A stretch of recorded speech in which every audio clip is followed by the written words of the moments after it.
I'm going to explain to you in 9 minutes or less your debt, or I'm going to say our debt versus the wealthy debt. So, what is our debt? Our debt is credit cards, cars, houses, student loans,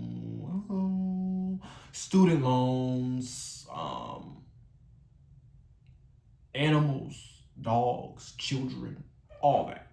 Sports, cash, mortgages. I already said houses, right? Mortgages, all that. That's debt. Our debt.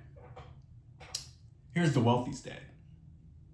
Houses, houses, houses, houses, business loans, business loans, business loans, houses, houses, houses, houses, houses, houses, business loan, business loan, business loan, business loan, business loan, houses, houses, houses, houses, houses, business loan, business loan, business loan, business loan, business loan, business loan, business loan, business loan, business loan, business loan, houses, houses, houses, houses, houses, houses, houses, houses, houses. Those are the two main ones of the wealthy's debt. Business loans, houses. Business loan, houses, business loan, houses. Yeah, that sounds about right. That's it. That's about right. That sounds about right. Those two are the main ones. Business loans and houses. Now, I already said and student loans sometimes, half the times. Or like 60, 50%, 40% of the time, student loans is an asset. Their debt. Okay, so now I'm gonna explain our debt. Our debt, right? Credit cards, houses, all that, right? Our debt, we be struggling to pay it off.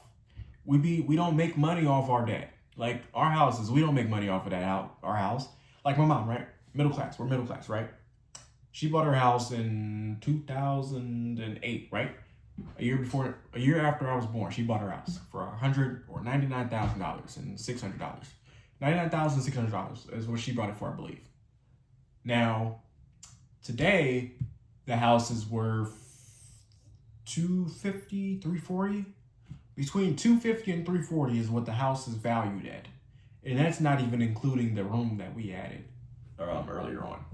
But our house is worth, like, let's say $300,000, right? That's $200,000 in value. But struggling to pay the payments, not making money off the house until the sale date. And that doesn't even include all the maintenance and all that has been into the house, put in the house, right?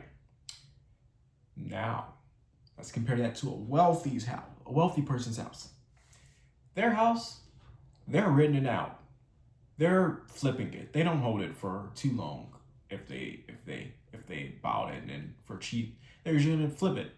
If they're into long-term holding, they're gonna hold the house and rent it out. Maybe live in one room, live in this part, and rent out some other part and put it on Airbnb, even though there's some risk to it. But typically, they don't live in that house, and they have multiple houses.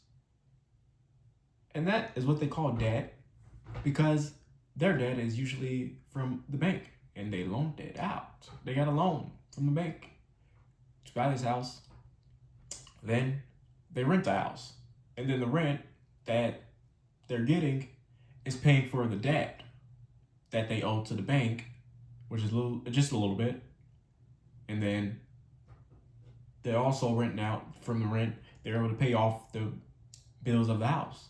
So then, if you think about it, they've got a house for free. Either they're making no money off the house and they're not losing money off the house, or they're making money off the house and making money off the house.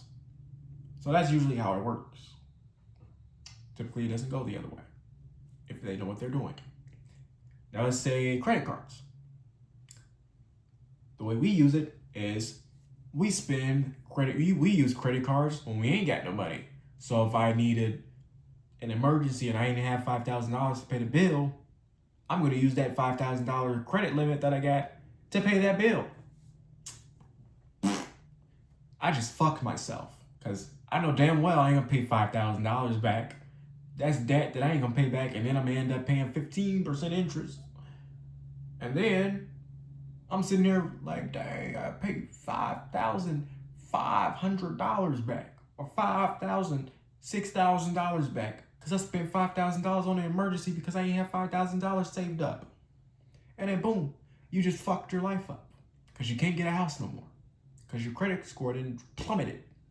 You went from a 750 to a 545. That ain't good. Next, credit cards, right? I'm on here on credit cards. The way the wealthy use credit cards and that kind of debt, is they just spend what they have. And then what happens then is that credit score go up and they get a bunch of free stuff from high tier credit cards. And then if they're able to pay off, if they're doing what they need to be doing, their credit score goes up. And then when they go to the banks will be like, oh yeah, this guy got an 850 credit score. Let's give him more money. And they send that loan that they get. Oh, they get so much more money. You can have $100,000, and if your score is an 850 and you make $100,000 a year, oh, you're gonna get a $200,000 loan. 60 month term. That's how it works. That's the wealthy debt. But yeah, I think I explained it enough. But yeah, let's get it more into it. Let's at least dive into how we use our debt, right? So I done brought up credit cards and houses. Cars. We get leases. We finance these cars, and then we go for the lowest purchase price, down payment price possible, and we go for the longest term. And then what happens is the interest just fucks us in the ass. You don't want that to happen. What the wealthy do it is they're gonna write it off because they got assets that they can turn into a whole LLC, and then they can go and get write-offs on taxes, which I'm not a tax expert, so don't listen to me on this part. But I'm just telling you what I've heard what wealthy people do is they write off this stuff, and that's like a little small portion. But they can go and do certain things to get these liabilities, for instance, like a car, and still be able to leverage the car to get or to keep more money and spend less money and not have much debt. And also, since they're wealthy, they can afford to buy a car outright and just be like, okay, yeah, I bought a car for fun because I can afford it, right? So like, yeah, that's how that works. Next, I think that's it. Student loans. Oh yeah, student loans. Student loans. Oh yeah, that's a big debt that everybody has. Or, yeah. So student loans. The way a broke person sees it is, I'm gonna give you a scenario. If I ever go on a date with a girl, right, and she tells me that she studied psychology and she's a middle class girl and she's middle class below and she is not wealthy at all, I'm gonna laugh and walk out that date. I will walk the fuck out that date. Why, you may ask? Do you know how much it costs to major in psychology and to get a job in psychology? You know how much you gotta go through just to get a job in psychology? And do you know how much it's gonna pay to get a career in the psychology field? They pay shit money and they ask for Kool-Aid money when you gotta get your education.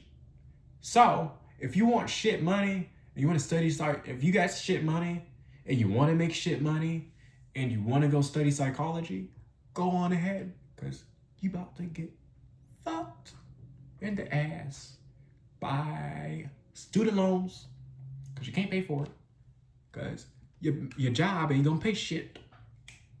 So I'm always weary of the people who say they want to study psychology and they have middle class because they can't pay for that $100,000 worth of a degree.